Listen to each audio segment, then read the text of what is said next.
This is the Hawaiian island of Maui. It's a weird and wonderful mixture of exotic beaches laden with dangerous coconut trees and freeways on which you're never very far away from a drive-through McDonald's. All of the world's top windsurfers are here to compete in the Aloha Classic. It's the 17th and final event of the professional tour that started in Almanar, France at the beginning of the year. Now, in case you didn't already know, Maui is a windsurfer's paradise. Fantastic waves breaking close to the shore and a plentiful supply of wind. Well, that's what's written in the tourist guidebooks, but in reality, the sailors spent 5 days doing nothing before the elements were ready for the men's wave performance.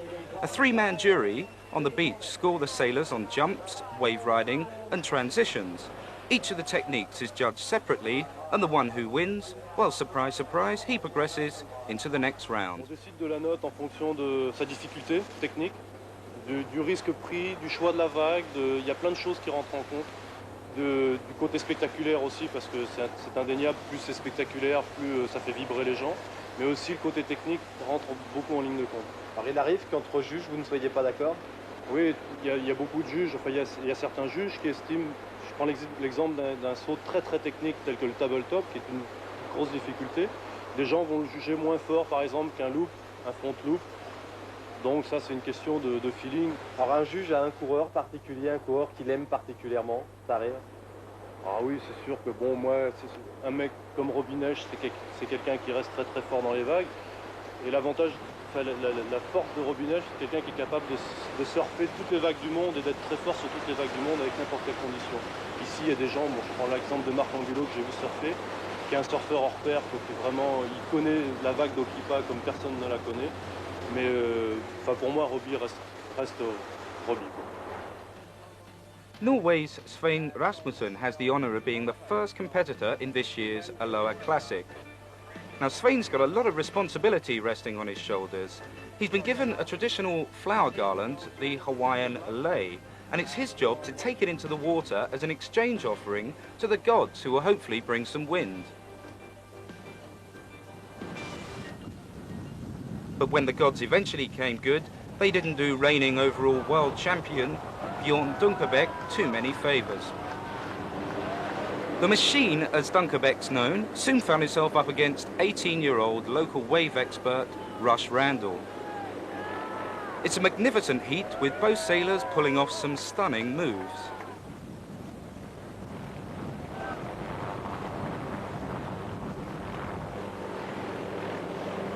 Dunkerbeck had beaten another local, 14-year-old Josh Angulo, in the previous round amid some controversy. But in spite of moves like this really neat front loop, Randall took the wind out of Dunkerbeck's sail. Dunkerbeck takes it all in his stride though, and why not? He knows his second successive overall world title is already secured. I had to get 2 places ahead of Robbie this contest to win the wave title of the year, but it was really unlikely that I could do that here in Maui. So I was unlucky, had a really tough guy to sail against in the second heat. I must rush Randall, and I wasn't sailing very well, so I lost. That's the way it goes sometimes. Well, with Dunkerbeck out, all European hopes now rested with Sweden's Anders Bringdahl. Bringdahl, like Dunkerbeck, is also unlucky with a draw. His first 2 opponents are both locals. After eliminating John Cusick, the Swede was up against 29-year-old Hukipa veteran Mike Waltz. Here goes a front loop, and there goes Bringdahl's mast, giving Waltz the chance to impress the judges.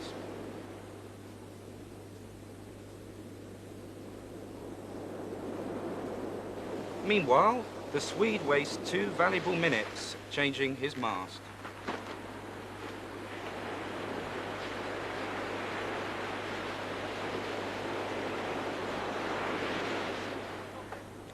But when he returns to the water, Bringdahl makes up for time with some incredible moves.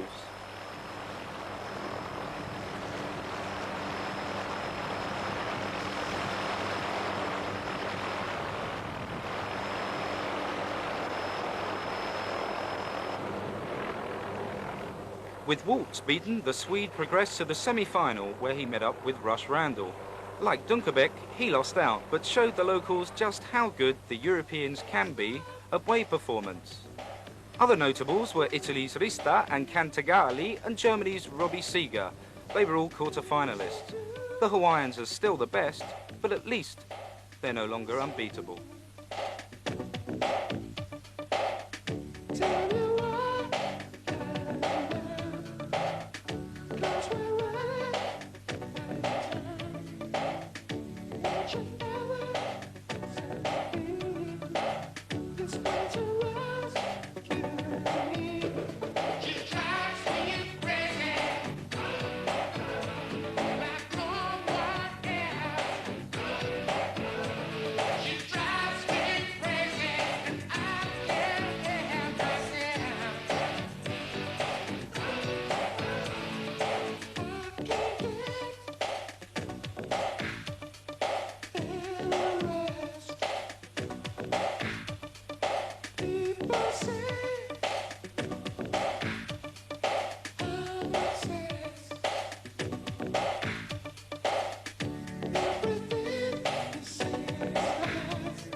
An All-American Waves final pits the rising star 18-year-old Russ Randall against the old campaigner Robbie Nash. They may come from the same place, but they couldn't be farther apart in age, attitude and approach.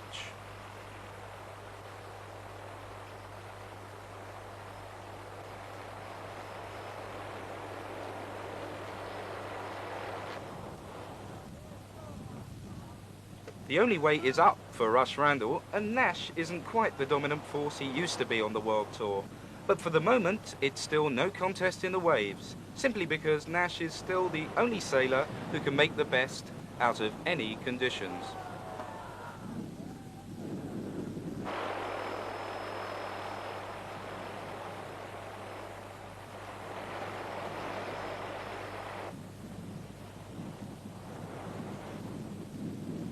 Nash really dances on his board, showing everyone just why he's the freestyle king.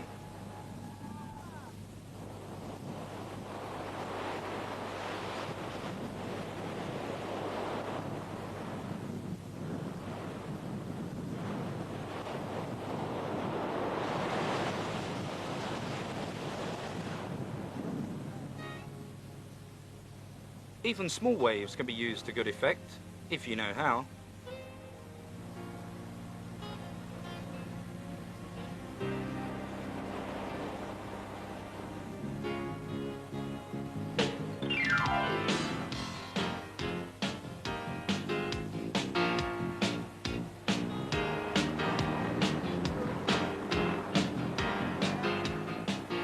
Well, by this point, Randall knew he had to take a big risk to make any sort of impression with the judges. But the stigma attached to competing against Nash isn't easy to deal with, especially when you're only 18.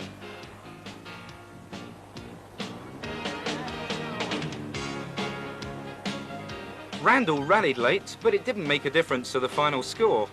Nash had got all the good waves and pulled all the moves.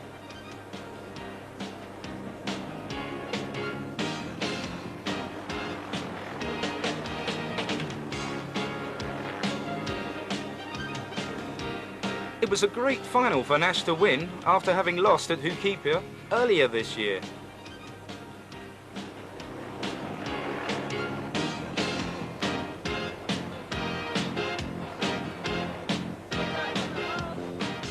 It's a plain fact that Nash isn't the overall world champion any longer, but he's still the most admired and respected sailor in the world. Even if you are Russ Randall and you've just lost to him.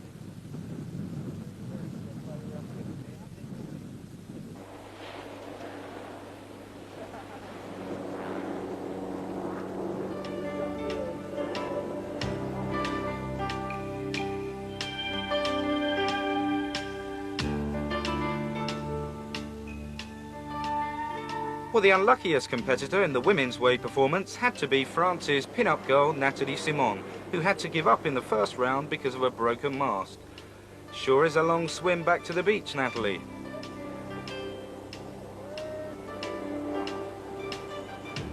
C'est quelque chose qui arrive souvent, un bris de matériel dans l'épreuve des vagues? Ça arrive souvent ici, à Okipa. Ça arrive rarement ailleurs, mais ici il y a peu de pont, donc ce qui fait que le matériel, les vagues sont puissantes, donc le matériel souffre beaucoup. Donc voilà, ça arrive. Pas de chance. Luck for Nathalie.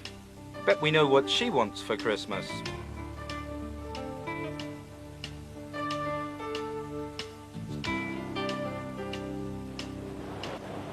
No luck either for Spain's Britt Dunkerbeck. She was knocked out of the waves by American Kelly Anno, who's won the Aloha Classic wave title 4 times in 5 years.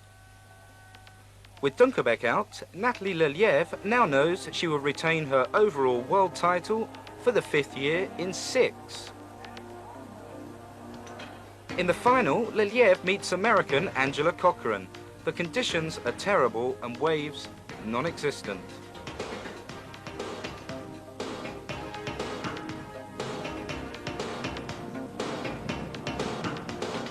Both girls have problems scoring any points, which is a pity because the women have made great improvements recently in the waves.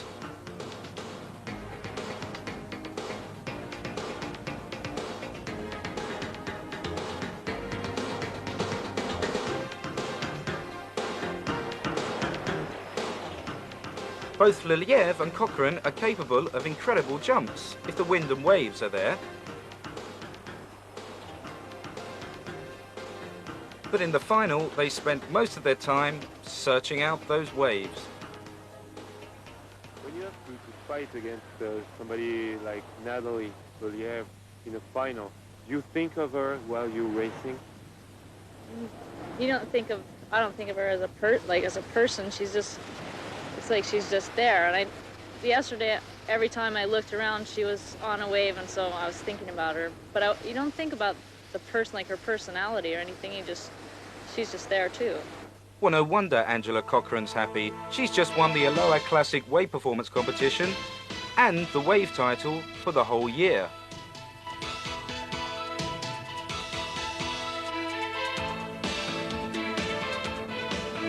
Course racing had never taken place at Hukipa before, so this was the first time that the locals had seen it. It's no longer an Olympic triangle. Now the race is composed of 7 buoys, and the course is 10 kilometers long, which takes, on average, 25 to 30 minutes.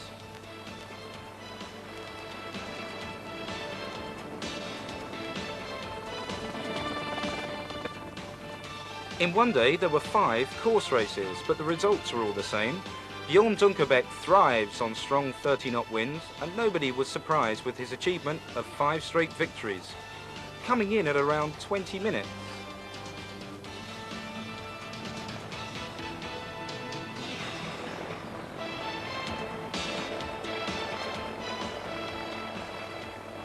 You're using bigger sails than the other guys? I don't know. I don't really use bigger sails than the others. Anders says you do. Or maybe bigger than he does, since I'm a little bit heavier, a little bit more used to strong winds than most other guys are. And I enjoy strong winds, so the stronger the winds are, the better for me. With the wind gusting at around 55 kilometers per hour, only a few sailors, like Frenchman Raphael Sales, can stay in contention with Dunkerbeck.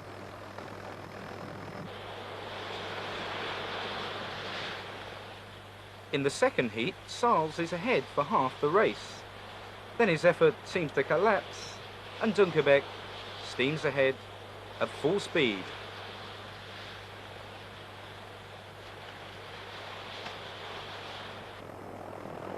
Anders Bringdahl was also performing close to his best. He overtook Dunkerbeck at one point, but it wasn't enough.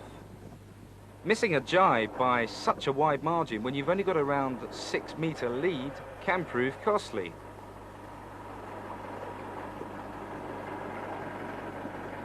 Robert Teriti Howe from New Caledonia also sailed well and was 4th overall. Terry Tihau said afterwards that he regrets that these days it's more down to the equipment in the course race than the quality of your opponents. Dans le temps, il y a 3 ans ou il y a 4 ans, il fallait que la personne soit douée dès le départ et il faisait la différence, quoi, même s'il avait du mauvais matériel. Tandis que en ce moment, c'est tout le contraire. Non seulement il faut être doué, mais bon, et en plus de ça, travailler hyper dur. Et je crois que c'est un tout.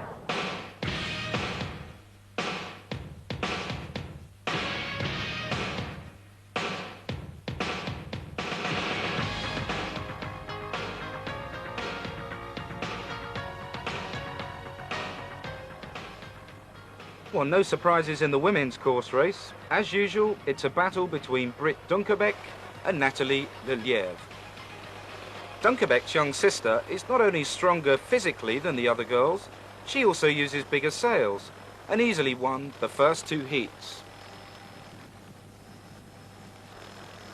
But Nathalie also won 2 heats after Britt was disqualified in one and performed badly in another, so they were 2-2. 4th position in the 5th and last race was enough to secure Lelièvre her 5th overall world title. Here's Nathalie Lelièvre overtaking New Zealand's Barbara Kendall in the 3rd heat, who's about to have a strange mishap. She was well ahead in the race, but fell just before the finish line.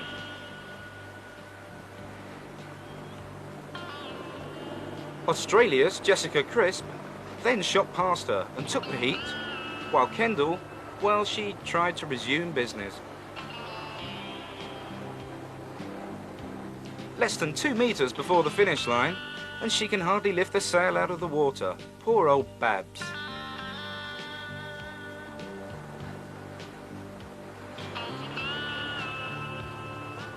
Nathalie Lelièvre is 2nd, and her compatriot Nathalie Simon gets 3rd. Eventually, Kendall manages to finish in 4th place. She wasn't the only one of the girls who didn't find funboarding quite so much fun in such strong winds.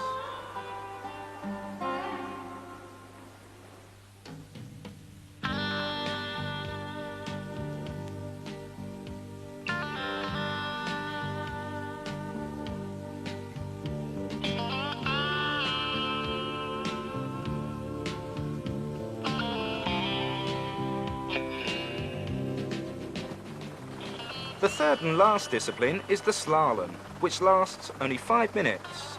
It's a sprint discipline. 8 competitors go around 3 boys, with the first 4 progressing into the next round. That's competitors, not boys.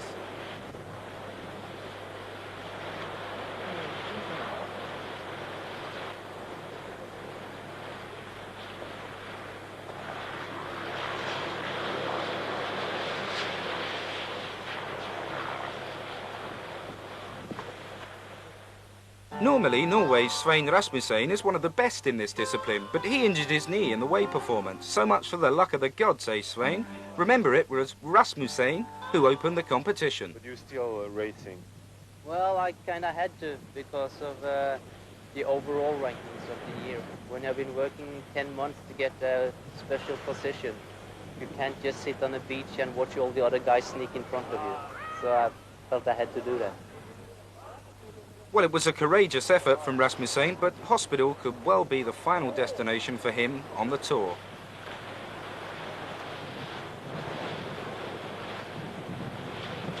With the exception of Anders Bringdahl, most probably burnt out from his exploits in the waves, all the best sailors made it to the final. Robbie Nash, Australia's Phil McGain, and Robert Terry Tahu. And above all, Bjorn Dunkerbeck. Naturally, he's the favourite, especially as he's no longer under any pressure, which just might explain those uncharacteristic pre-race smiles. Robert Terry Tihau started off leading, with Dunkerbeck trailing 100 metres behind. But the half-Great Dane Dutch slalom champion only needed a couple of seconds to overtake.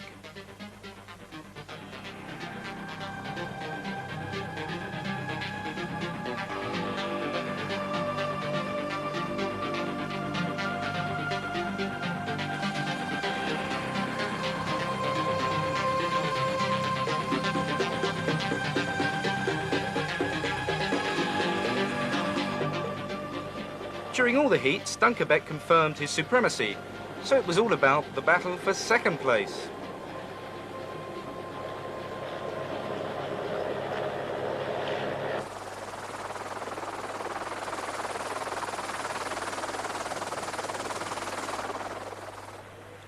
Terry Tihau and Nash made a bit of a scrap at things.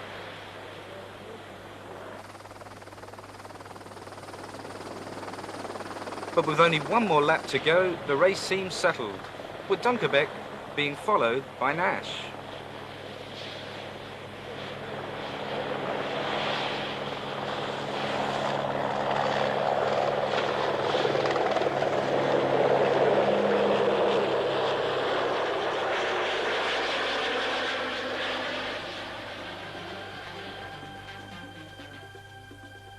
But then, disaster. Nash fell over and Terry Tihau and Australia's Phil McGain overtook.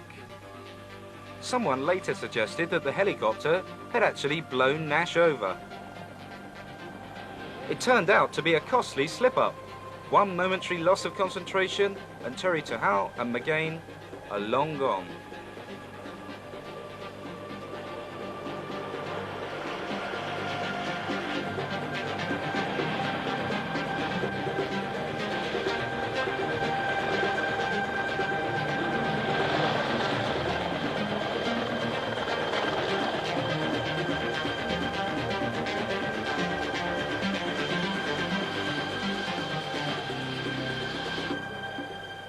Nash won the overall event at the Aloha Classic, but wasn't at all happy with his performance in the slalom. A good score, then obviously there's more motivation. It's more enjoyable when you do well. The worse you do, the less you want to do it, in my case. So, are we going to have the usual Robinage thing this year? Oh, I'm going to quit next year? Yeah, you got it again this year. Yeah. But I don't, for sure, don't quit 100%. I quit about 50%.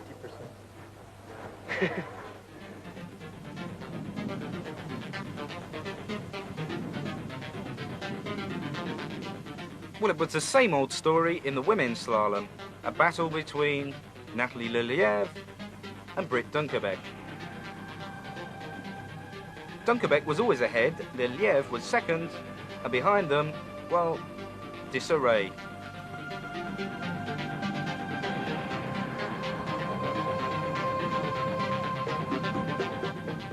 In the overall standings this year, Leliev is already well ahead, so she was happy to settle for second place.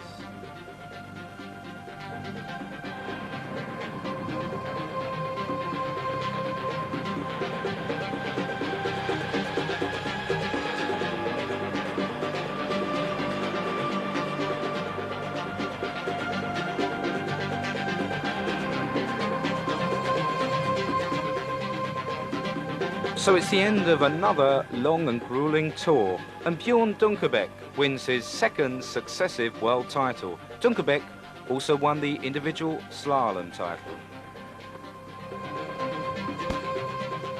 I don't know, it's probably nice to win twice and win once. Because the first time you kind of don't even know yourself. How much luck was it? How much was it yourself? But like the second time you know, okay, it wasn't that much luck anyway, so you sailed good and that's why you won, not because you were lucky. So I think the second year I'm more happy now than I was last year. So it's beaucoup de félicitations to Natalie Leliev. That's her 5th overall world title in 6 years. 5 titres de championne du monde, c'est beaucoup, alors qu'est-ce qui va se passer après? Pour l'instant, je vais me retirer un peu du circuit de la Coupe du Monde. Je vais essayer de faire d'autres choses parce que ça fait quand même 6 ans que je fais ça. Et pour rester au top niveau, j'ai fait beaucoup de sacrifices. Et je vais essayer de me mettre dans une autre voie pour pouvoir essayer de promouvoir un peu plus mes sponsors, surtout dans une voie sur des photos. Et essayer peut-être de faire la préparation olympique. Mais ça, c'est pas encore sûr, ça va dépendre si j'ai vraiment envie de le faire. Je vais d'abord essayer de mettre les pieds sur une planche olympique pour pouvoir y arriver.